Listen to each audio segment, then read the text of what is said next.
And not to toot my own horn, toot toot, but come on. Hello, welcome to the second episode of Level Up with Lev. I am Lev, and this is a show where I share my journey of personal growth and development, including lessons that I've learned along the way in order to get from point A to point B. Specifically, the stories and lessons that I share are things that I learned in order to improve myself in one way or another.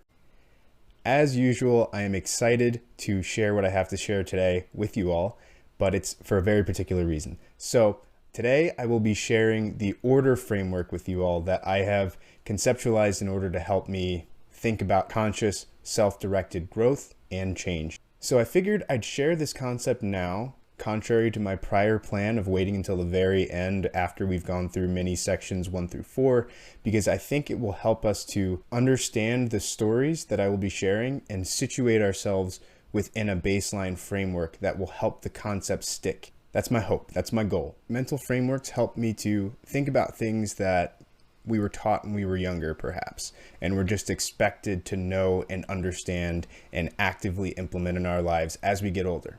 Now, that's not always the case, especially when it comes to growing and improving. Sometimes we forget the basics. And so frameworks help me to keep the basics in the forefront of my mind when it comes to living my life. I'm also a firm believer in the fact that growing and improving doesn't stop when we're young. It doesn't stop when we're in our teens or our 20s or 30s or 40s. I think that growth and improvement stops only when we stop putting in that work in order to do so. So I think that if you're 60, 70, and you want to learn something new or you want to improve yourself in some way, you can. But that's just a side note. So note with the order framework, which I'm about to share with you, I promise, it was very helpful for me after I decided in what ways I would like to improve and what things I wanted to move towards, what things I wanted to avoid, things I wanted to stop doing. After I have identified the things that I want to work on, then the order framework came to be very helpful. And if we can just take a moment to appreciate how the acronym ORDER fits perfectly in this scenario. So you're putting your life in order, perhaps. Order just fits so perfectly. And not to toot my own horn, toot toot, but come on.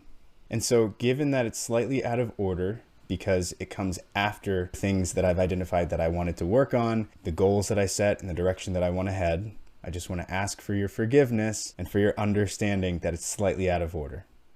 Ultimate irony, the order framework is slightly out of order in the grand scheme of things. You can't make this stuff up. You just can't. And so for the moment that I, at least, have been waiting for, I present to you the order framework, an acronym comprised of 5 different steps: observation, realization, decision, execution, and reflection. So now let's step through each of the 5 steps that comprise the order framework for directed growth and change. The O in order stands for observation. This is the phase where I observe a phenomenon in my life. So for example, if I want to lose weight, the first step involved in that process is observing my weight. This could be measuring my weight, tracking my weight, writing it down, whatever it is, or just looking in the mirror. And I know that it sounds simple, and if it does, good. That's the whole point. If you know me or if you've heard me talk recently, one of the things that I like to say a lot is that it's not rocket science. A lot of the content in this show is not rocket science. It's a lot of the basics and a lot of the things that we tend to forget as time goes on. So if it sounds simple, good. Often I find that I look away from things or I choose to ignore things actively, but that's not going to help, especially if it's something that I want to change or improve. So this step is very important. Now, you can observe things by writing them down and tracking them in a journal. You can look in the mirror and have a really honest form of self-dialogue. Also, observations may be helpful if they come from trusted sources or multiple sources in general. If multiple people are telling me that I'm a poor communicator or I'm being really rude to them, then maybe that's a sign that I might need to work on something. So observations can also come externally. Now the first R in order stands for realize. And this is another simple step, but it's something that could get overlooked. For me, just because I observe something doesn't mean I realize that it's not going to help me move toward or away from the goals that I've set. At many points in my life, I chose to be willfully blind or willfully ignorant and continued to eat those potato chips, like a full bag of potato chips, and wonder why I'm not losing weight. And that's an actual example that's true. So in the first step, we're observing phenomena, and ideally we're taking stock of, our life in that regard. The R is where we make an initial judgment on that observation. This is where you reach a critical level of intolerance to what's going on. An example for me is when I used to be a class clown and get in trouble a lot in middle school and high school. It didn't bother me for a while until I got to college and undergrad, where I realized that I couldn't keep doing the same nonsense that I was doing back in high school and expect myself to succeed and to thrive in this new environment. I know that that sounds trivial, good, and I know it's slightly a silly example, especially if you know me, but it was critical because I observed myself, maybe getting detention or getting even suspension. I got suspended in middle school.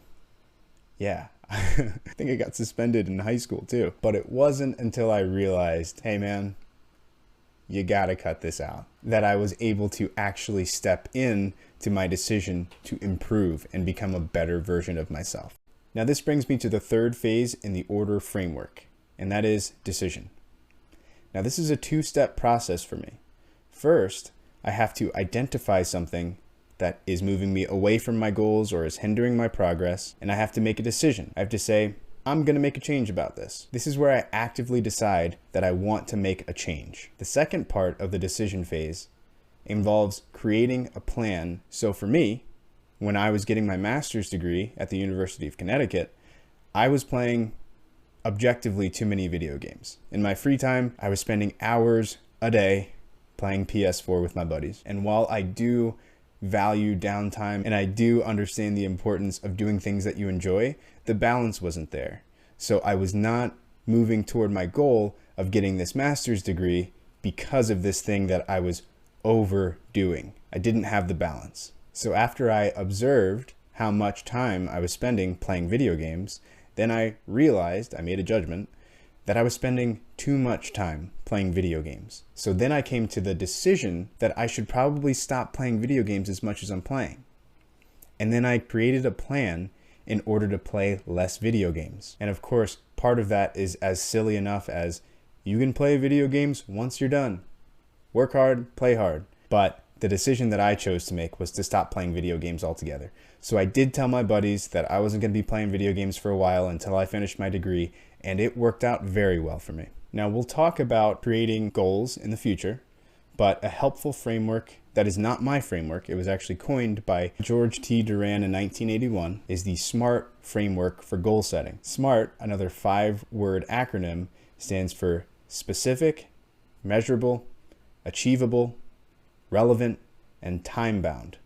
But we can talk more about that later. Step 4 in the order framework is execution. This is where you take the plan from the previous step and you put it into action. In this step, for example, if I wanted to lose a little bit of weight, gain some muscle, a plan that I would have set in the previous step would include all of the things like nutrition. So here's the meal plan that I'm going to follow. Here are the types of exercises that I'm going to do. Here are the number of times that I'm going to the gym, how long I'll be at the gym each day, how much sleep I'm going to get, etc.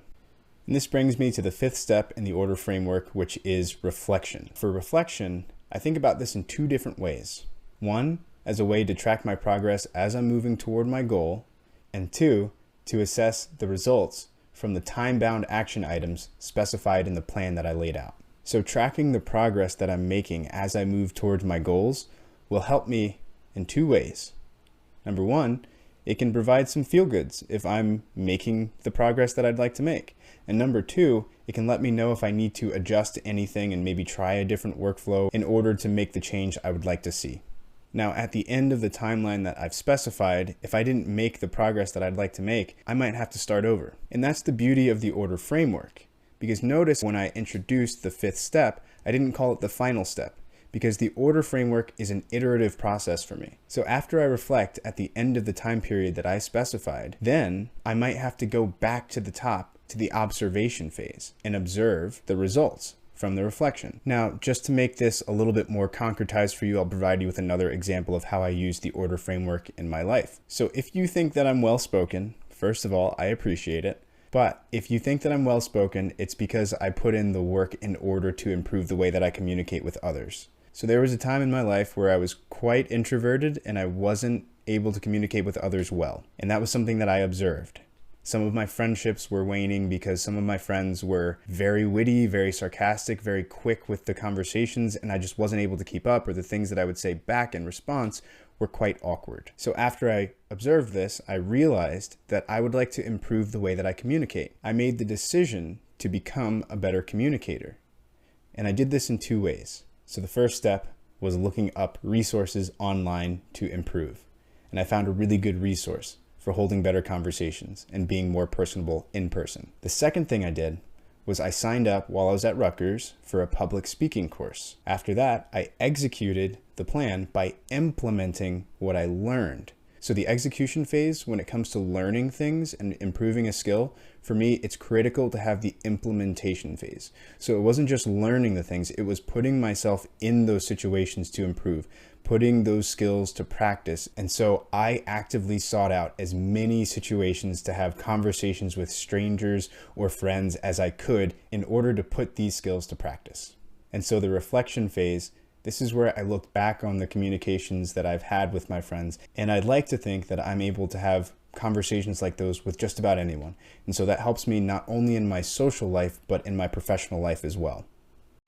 And that's it. That's the order framework. I hope it helps to contextualize further examples and stories and concepts as we move further along in this show. Once again, I am Lev, your host for Level Up with Lev. Thank you for listening. I appreciate your time and your attention.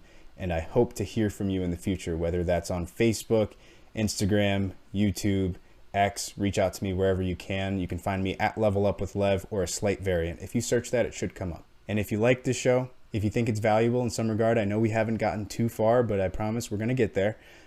Maybe like it, share with your friends, follow on the different social media platforms. That would mean a lot to me. Thank you very much. Hope you're doing well.